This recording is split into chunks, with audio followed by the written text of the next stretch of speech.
Hi friends, welcome back to my channel. ఈరోజు మీకు ఈ సీరియల్లో ఏం జరిగిందో తెలుసుకోవాలి అనుకుంటున్నారా? అయితే వెంటనే మనం సీరియల్లోకి వెళ్ళిపోదాం.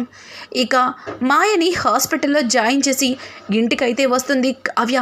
కావ్యని చూసిన రుద్రాణి ఒక రంగగా నవ్వుకుంటూ, ఏంటి ఆ మాయ పైలోకాలకి పోయినట్టుంది, ఇక ఇది పెట్టి బేడ సర్దుకొని పుట్టింటికి బయలుదేరుతుంది, నేననుకున్నది నెరవేరుతుంది అని చెప్పి రుద్రాణి అయితే తెగ సంబరపడిపోతుంది. ఇక కావ్య కోసం ఎదురు చూస్తున్న రాజ్ కావ్యని చూసి, ఏయ్ ఎక్కడికి వెళ్ళావు, ఇంతసేపటి వరకు అసలు ఎక్కడికి వెళ్ళావో చెప్పలేదు అని అడగడంతో కావ్య చాలా నిస్సహాయంగా వెళ్ళి అలాగే మంచానికి పక్కనే కూర్చుండిపోతుంది. కావ్యని చూసిన రాజ్, ఏమైంది కళావతికి, ఇలా ఉందేంటి, ఎప్పుడు లొడలొడ వాగే కళావతి ఒక్కసారిగా ఇలా చతికిల పడిపోయిందేంటి అని చెప్పి రాజ్ అయితే ఇక కావ్య దగ్గరికి వెళ్తాడు. కావ్య ఏమీ మాట్లాడకుండా తనలోనే తను కుమిలిపోతూ ఉంటుంది. కావ్యని చూస్తున్న రాజ్, కళావతి కళావతి ఏమైంది, ఎందుకలా ఉన్నావు, అసలు ఏం జరిగింది అని అడగడంతో రాజ్ వైపు అలానే చూస్తుండిపోతుంది కావ్య. ఏంటి కళావతి, ఎందుకలా ఉన్నావు, ఏమైనా ప్రాబ్లమా, నువ్వు ఖచ్చితంగా మాయని కలవడానికి వెళ్ళుంటావు, అక్కడ మాయ లేదా అని రాజ్ కావ్యని అడుగుతాడు. ఇక కావ్య అయితే, ఉంది, మాయ ఎక్కడ ఉంది, మాయని పట్టుకోవడానికే వెళ్ళాను, మాయని తీసుకొచ్చి అందరి ముందు నిజాన్ని బయట పెట్టడానికే వెళ్ళాను, కానీ అనుకోకుండా మాయకి యాక్సిడెంట్ జరిగింది అని చెప్పి ఇక కావ్య రాజ్తో చెప్తూ బోరున ఏడుస్తుంది. కావ్య ఏడుపును చూసిన రాజ్, ఏయ్ ఎందుకలా ఏడుస్తున్నావు, నువ్వు బాధపడితే నేను అస్సలు చూడలేను, నువ్వు భయపడినట్టుగా నేను ఆ వగలమారి మాయ మెడలో ఏమీ తాళి కట్టను అని చెప్పి ఇక రాజ్ అంటుంటే, చూడండి మీరు కట్టినా కట్టకపోయినా అత్తయ్య గారు ఖచ్చితంగా మీ ఇద్దరికి పెళ్లి జరిపిస్తారు, అనవసరంగా నేనే ఈ పెళ్లిని జరిపించడానికి అంగీకార పత్రాల మీద సంతకాలు పెట్టాను, అలా సంతకం పెట్టి ఎంత పెద్ద తప్పు చేశానో ఇప్పుడే నాకు అర్థమవుతుంది అని చెప్పి కావ్య ఇక చాలా బాధగా అలానే ఉండిపోతుంది. ఇంతలో ఇందిరాదేవి అయితే కావ్యరాజుల దగ్గరికి వచ్చి, ఏంటి ఇంకా అలాగే ఉన్నావు, కింద మీ అత్తగారు నీ మగుడికి రెండో పెళ్లి జరిపించడానికి అన్నీ సిద్ధం చేసేస్తుంది, ఇక రేపు ఉదయాన్నే రాజ్కి ఆ మాయకి పెళ్ళి, ఇక ఈ ఇంట్లో నువ్వు ఉన్నా సరే రాజ్కి ఏమీ కావు, ఇక ఈ గదిలో కూడా నీకు స్థానం ఉండదు, మళ్ళీ ఆ స్టోర్ రూమ్లోనే ఉండాల్సి వస్తుంది, ఒక్కసారి సంతకం పెట్టే ముందు ఆలోచించి ఉండాల్సింది అని చెప్పి ఇందిరాదేవి అయితే ఇంకా కావ్యతో అంటుంది. కావ్య ఏమీ మాట్లాడకుండా ఏడుస్తూ తన కళ్ళనీళ్ళు తుడుచుకొని ఇక కృష్ణుడి దగ్గరికి వెళ్తుంది.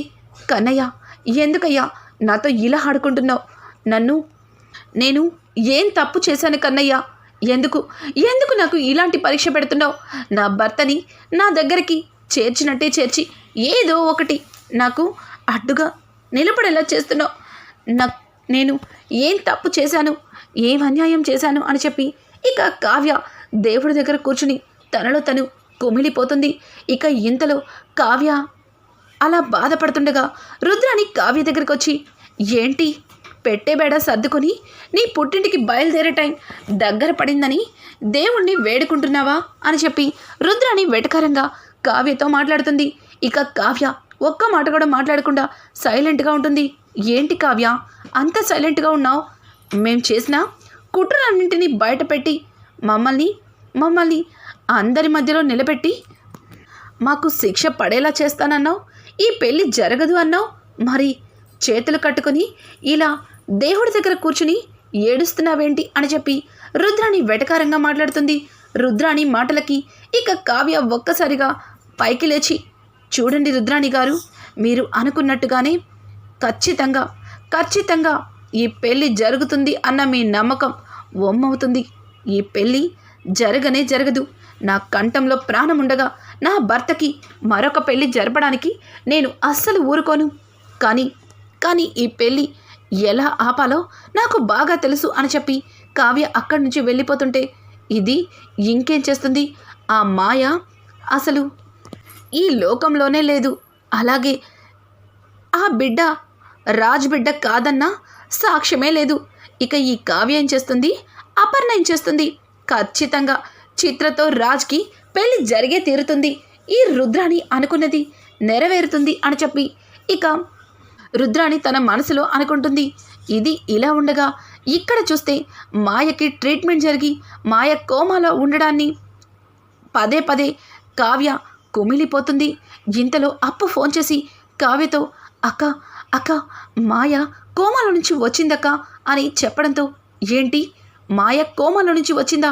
ఏంటప్పు నువ్వు చెప్తుంది నిజమేనా అని అడగడంతో అవునక్క మాయ ఇప్పుడే కళ్ళు తెరిచింది, కానీ తను మాట్లాడలేకపోతుంది. తను ఏదో చెప్పాలని ప్రయత్నిస్తుంది. నువ్వు త్వరగా రాక అని చెప్పడంతో ఇక కావ్య వెంటనే హాస్పిటల్కి బయలుదేరిపోతుంటే ఇంతలో రాజ్ ఆగు ఆగు కళావతి, ఇంతవరకు జరిగింది చాలు, ఇప్పుడు మళ్ళీ ఏం కొత్త తలనొప్పిని తీసుకొస్తున్నావు అని అంటుంటే అలా కాదండి, మాయ కళ్ళు తెరిచిందంట, తను ఏదో చెప్పడానికి ప్రయత్నిస్తుందంట అని చెప్తుంటే ఆ మాటలు విన్న రాజ్ నీతో పాటు నేను కూడా వస్తాను పదా అని చెప్పి ఇక కావ్యతో కలిసి బయలుదేరుతాడు. ఇక అపర్ణాదేవి అయితే వాళ్ళిద్దరూ కలిసి వెళ్ళడం చూసి రాజ్ ఆగు అని గట్టిగా అరవడంతో ఇక ఇద్దరు వెనక్కి తిరిగి చూస్తారు.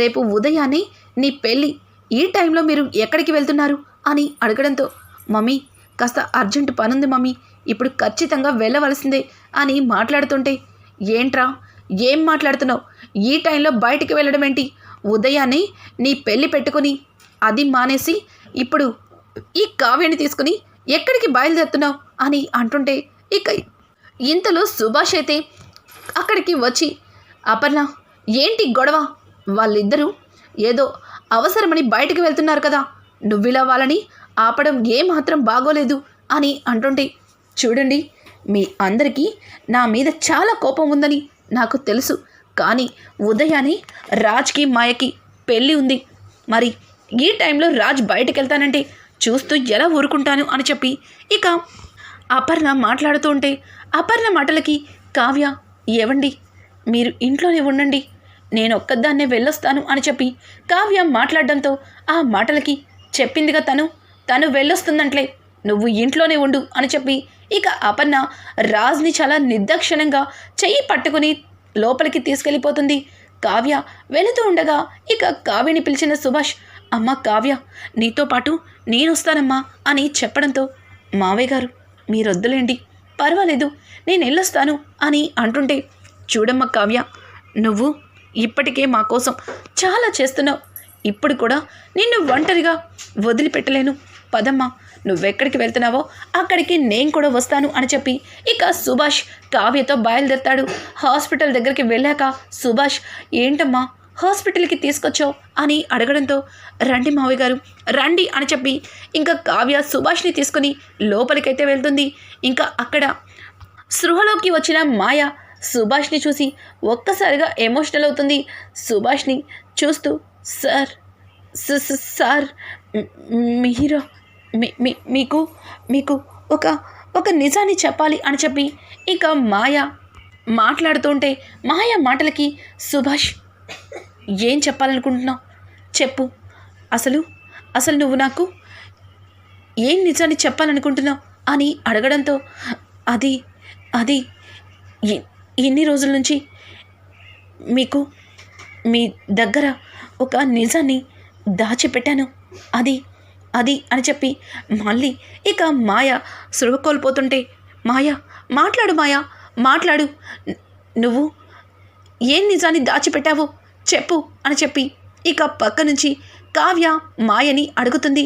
మాయ చిన్నగా మళ్ళీ స్పృహలోకి వచ్చి సార్ నేను మిమ్మల్ని చాలా మోసం చేశాను, మీరు వర్క్ టెన్షన్స్లో ఉండి ఆల్కహాల్ తీసుకుంటే అది అనువుగా తీసుకుని మీతో ఏ తప్పు జరగకపోయినా మీతో తప్పు జరిగినట్టుగా మిమ్మల్ని నమ్మించాను, డబ్బు తీసుకొని మీ నుంచి దూరంగా వెళ్ళిపోయాను, కానీ ఆ రోజు ఏమీ జరగలేదు, అది ఆసరాగా తీసుకుని ఒక బిడ్డని తీసుకొచ్చి మీ వల్లే ఆ బిడ్డ కలిగాడని మిమ్మల్ని మిమ్మల్ని బెదిరించాను, మీ దగ్గర నుంచి ఎంతో డబ్బుని తీసుకున్నాను. ఇదంతా కూడా నేను నేను కావాలని చేయలేదు. ఇది ఇది చెయ్యమని చెప్పింది అని చెప్పి ఇక అసలు నిజమైతే చెప్పి తను అదంతా చేయించిన వ్యక్తి గురించి చెప్పకుండానే ఇక మాయ కళ్ళు మూస్తుంది. ఒక్కసారిగా మాయ అలా కళ్ళు మోయడంతో కావ్యకి ఏమీ అర్థం కాదు. ఇక సుభాష్ అయితే, అమ్మ కావ్య, ఈ నిజాన్ని ఇప్పుడే అందరి ముందు బయట పెట్టాలి అని చెప్పడంతో కావ్య ఆ మాటలకి, మావయ్య గారు, మీరు నేను వెళ్ళి ఇప్పుడు ఈ నిజాన్ని బయట పెడితే రుద్రాణి గారు అంత తేలిగ్గా దీన్ని ఇంట్లో వాళ్ళు నమ్మేటట్టు చేస్తారా? ఖచ్చితంగా ఈ పెళ్ళి ఆపడానికి కావాలని మన ఇద్దరం కలిసి ఏదో ప్లాన్ చేస్తున్నామని ఇంట్లో అత్తయ్య గారి ముందు గట్టిగా వాదిస్తుంది. అత్తయ్య గారికి ఏదో ఒక సాక్ష్యం లేనిదే నమ్మదు అని చెప్పి ఇక కావ్య చెబుతుంటుంది. ఇక కావ్య అలా మాట్లాడుతుండగానే అప్పు తన చేతిలో ఉన్న ఒక పెన్ డ్రైవ్ని కావ్య చేతికి ఇస్తుంది. అక్క, ఈ మాయ చనిపోయే ముందు పెన్ డ్రైవ్ అనిందే, ఇదిగోవే ఆ పెన్ డ్రైవ్ ఈ మాయ దగ్గరే దొరికింది అని చెప్పి ఇక అప్పు ఒక పెన్ డ్రైవ్ని అయితే కావ్యకి ఇస్తుంది. వెంటనే కావ్య ఆ పెన్ డ్రైవ్ని తీసుకెళ్ళి ఒక ల్యాప్టాప్లో పెట్టి ఆ పెన్ డ్రైవ్లో ఏముందో ఓపెన్ చేసి చూస్తుంది. అందులో ఉన్న నిజాలు చూసి కావ్యకి మతి పోతుంది. ఎందుకంటే అక్కడ పెన్ డ్రైవ్లో కనిపించేది సాక్షాత్తు ఇంట్లో ఉన్న అనామిక అలాగే మాయ సొంత అక్క చెల్లెళ్ళు. అనామిక ఈ ఇంటి కోడలిగా రావడానికి తను వేసిన ఎత్తుగడలన్నీ కూడా మాయ బయట పెడుతుంది. అలాగే మాయని కూడా ప్లాన్ చేసి ముందుగా రాజ్ని తన వలలో వేసుకునేటట్టుగా మాట్లాడుకుంటారు. కానీ రాజ్ వీళ్ళు అనుకున్నంతగా వాళ్ళ వలలో చిక్కుకోలేదు. ఆ వలలో చిక్కుకున్నది సుభాష్ అనమాట. ఇక సుభాష్ని ఇటువైపు కళ్యాణ్ని అడ్డం పెట్టుకుని దుగ్గిరాల వారింటి ఆస్తి మొత్తాన్ని కూడా వాళ్ళు కొట్టేయాలని ఫిక్స్ అయిపోతారు. ఇక ఇదంతా తెలిసిన సుభాష్ అయితే కోపంతో రగిలిపోతాడు. ఇప్పుడే ఆ అనామిక వాళ్ళ ఫ్యామిలీ అంతు తేలుస్తాను అన్నట్టుగా సుభాష్ కోపంతో ఊగిపోతాడు. ఇక కావ్య అయితే, మావయ్య గారు ఆగండి, ఆవేశపడకండి, ఏమాత్రం తొందరపడినా వాళ్ళు తప్పించుకునే అవకాశం ఉంటుంది, వాళ్ళు ఇంకొక తప్పు చేసి తప్పించుకుంటారు అని చెప్పి ఇంకా కావ్య అయితే ఒక పెద్ద ప్లానే వేస్తుంది. కావ్యకి సహాయంగా అలాగే సుభాష్ కూడా ఉంటాడు. ఇద్దరు కూడా చాలా ధైర్యంగా ఇంటికైతే వెళ్తారు. ఇక అపర్ణ అయితే ఇల్లంతా ఒక సందడి వాతావరణాన్ని నెలకొల్పుతుంది. కానీ ఇంట్లో ఎవరి మొహంలో కూడా ఆనందం అనేది కనిపించదు. ఇక్కడ చూస్తే మాయ దుగ్గిరాల వారింటి కోడలైపోతున్నాన్ని తెగ సంబరపడిపోతుంది. ఇక మాయ అయితే తన రుద్రాణి ఆంటీతో, ఆంటీ, ఇది కలో నిజమో నాకు అర్థం కావట్లేదు ఆంటీ, నేనేంటి ఈ దుగ్గిరాల వారింటికి కోడలు నవ్వడం ఏంటి, అది కూడా రాజ్కి భార్యగా, నాకు చాలా సంతోషంగా ఉందాంటీ, ఈ ఆనందాన్ని ఎవరితో పంచుకోవాలని ఇప్పటి వరకు ఎదురు చూస్తున్నాను, మీరు వచ్చేశారు, నాకు బాగా డాన్స్ చేయాలనుందా ఆంటీ, ఈ ఆనందాన్ని మీతో పాటు ఎంజాయ్ చేయాలనుంది అని చెప్పి ఇక మాయ అయితే పాటల్ని ప్లే చేస్తుంది. ఇక సాంగ్స్ పెట్టుకుని రుద్రాణి అలాగే మాయ ఇద్దరు కూడా డాన్స్ చేస్తారు. ఇక్కడ చూస్తే అనామిక తెగ టెన్షన్ పడుతుంది. ఎందుకంటే అనామిక మాయకి స్వయాన చెల్లెలవుతుంది. మాయ అనామిక కలిసి చేసిన తప్పులన్నీ కూడా మాయ ఒక పెన్ డ్రైవ్లో రికార్డ్ చేసిందన్న సంగతి అనామికకి ముందుగానే తెలుసు. అది ఎక్కడ బయటపడితే నేను ఈ కుటుంబం నుంచి ఎక్కడ దూరం అవ్వాలి అని చెప్పి మాయ ఆలోచిస్తుంటుంది. అనామిక ఆలోచిస్తుంటుంది. ఇక ఇంటికి వచ్చిన సుభాష్ ఇంట్లో అందరినీ కూడా చాలా పెద్ద వాయిస్తో పిలుస్తాడు. ఇంకా అందరూ కూడా కిందకి వచ్చేసరికి అపర్ణదేవి, ఏంటండి, ఏమైంది, ఎందుకు అంత కోపంగా ఉన్నారు, అసలు ఏం జరిగింది అని అడగడంతో సుభాష్ అందరి ముందు కూడా మాయ చేసిన మోసాన్ని బయట పెడతాడు. అది విన్న కుటుంబం ఒక్కసారిగా షాక్ అవుతుంది. ఇక కొద్దిసేపటికి పాటలు అయిపోయిన తర్వాత ఇంట్లో ఉన్న చిత్ర అలాగే రుద్రాణి ఏమీ తెలియనట్టుగా నిదానంగా కిందకి దిగుతారు. చిత్రని అలాగే రుద్రాణిని ఇద్దరిని కూడా అపర్ణదేవి 2 చెంపలు వాయ కొడుతుంది.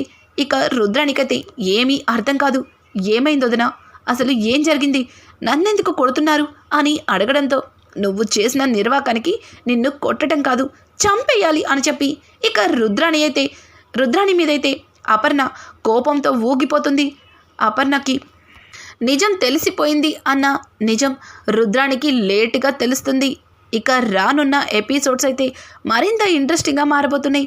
ఇక్కడి నుంచన్నా రాజ్ కావ్యల మధ్యలో ప్రేమ చిగురించి మరింత దగ్గరవుతారా? రానున్న ఎపిసోడ్స్లో కావ్య జీవితంలో ఊహించని కొత్త మలుపులే తిరుగుతున్నాయి. ఈ వీడియో మీకు నచ్చినట్టయితే లైక్ చేసి సబ్స్క్రైబ్ చేసుకోవడం మాత్రం మర్చిపోకండి. Thanks for watching.